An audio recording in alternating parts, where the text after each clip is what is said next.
see, this is my channel, The Fancy Hat Lady Reads. I'm wearing one of my fancy booktube hats, and today I'm bringing you a quick TBR video for the Booktube-A-Thon. The 2017 Booktube-A-Thon is going to be from July 24th to 30th, so it's this upcoming Monday through Sunday. This is the biggest readathon on Booktube. Pretty much everyone at least gives it a go. It's not great timing for me this year, to be honest, but I can at least go through the motions of participating and see how many books I get read. As always, there are 7 challenges, the final one of which is to read 7 books.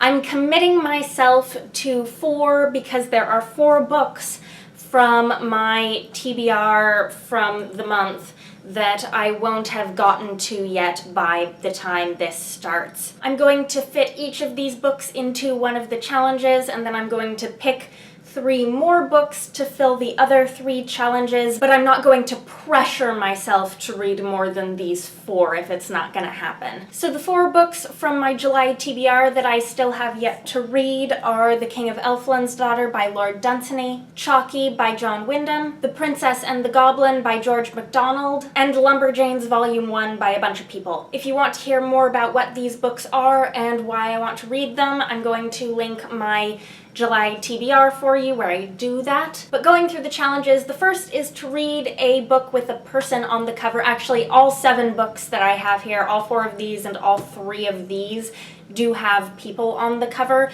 but the one that I have here that doesn't fit any of the other challenges is The King of Elfland's Daughter.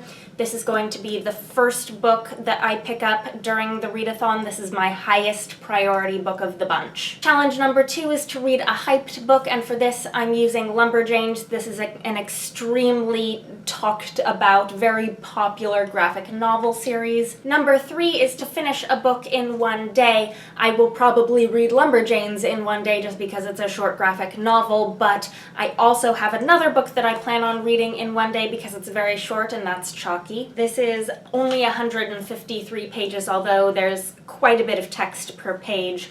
It's not long at all. Number 4 is to read about a character that's very different from you. I think the goal of this challenge is to invite you to select a diverse book with a different point of view than yours. And this is the first one where I've picked another book that's not one of these 4, and what I have for this is If I Was Your Girl by Meredith Russo. This is also a very hyped book. It was one of the most hyped YA contemporaries on Booktube of last year that I was aware of. This is about a transgender girl. I think she's at a new high school, and she has to decide when to tell this guy that she's crushing on that she's transgender. And this is supposed to be a very positive story, and it's not very long. It's only 200 some pages, 273 pages. But this is one of the ones that I'm hoping I'm going to get to, but I'm making no commitments. Number 5 is to finish a book completely outdoors, and for this one I'm using The Princess and the Goblin, which is a kid's book, big text, some pictures, small pages, so it should not be long at all. And this is actually the book that I picked for the Fairy-a-thon for this month for the identical same challenge. There was a challenge for that to read a book outdoors. So I'll be killing 2 birds with 1 stone with this book, reading it outdoors. Number 6 is to read a book you bought because of its cover. This is going to be my next of the ones that I don't know if I'll get to.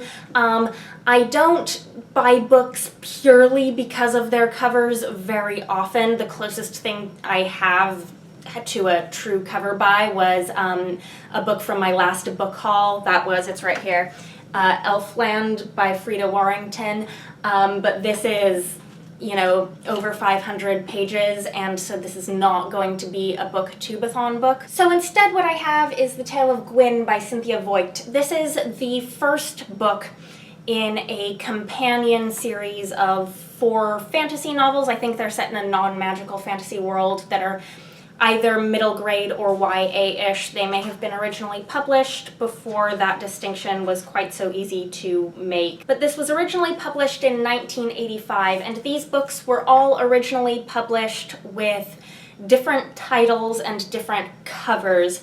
This one was originally published as Jackaroo with a cover that looked like that, and with this very ugly looking cover it had been showing up in my Goodreads recommendations for some time. And then when I saw all 4 of these books as a set in a used bookstore, rebranded with their new matchy-matchy titles and covers, and they've got these spines where when you put them together they all make a picture, I looked this book up on Goodreads and was like, oh, this is the same book as Jackaroo, that book that I thought I had no interest in when it had an ugly cover. And I bought the whole series. So this is YA fantasy from the 80s, rebranded in shiny new packaging to make it look like something that, you know, people today might want to buy, but it's got really large text, so I'm hoping that if I get to it, it will be quick to read. And then the 7th challenge is to read 7 books, so that's an opportunity to pick any 7th book to round out your list. And so for this, I've chosen the 2nd graphic novel that I had out from the library that I didn't get to during the Getting Graphic readathon. The first one was Lumberjanes, and then the other one I had out was ODY-C Cycle 1. I believe this is a bind-up of volumes 1 and 2. I like more meaty graphic novels. I prefer bind-ups to single volumes. I don't think I could ever read single-issue comics. I just need more book in my book than that. But even graphic novels of this magnitude take not all that long to read compared to other books. And this is, from what I've heard, a gender-bent sci-fi retelling of the Odyssey that's incredibly bizarre and bold colors and crazy art. So I'm looking forward to seeing what this is all about if I get to it. So these are the 7 books that I've picked. I don't think I'm going to get to all of them, but we'll see. Let me know if you're participating in the Booktube-A-Thon, if you've read any of these books, if you're planning on reading any of these books, what you think, how you're feeling. Anyhow, I hope you're having a nice day. That is all. Bye for now.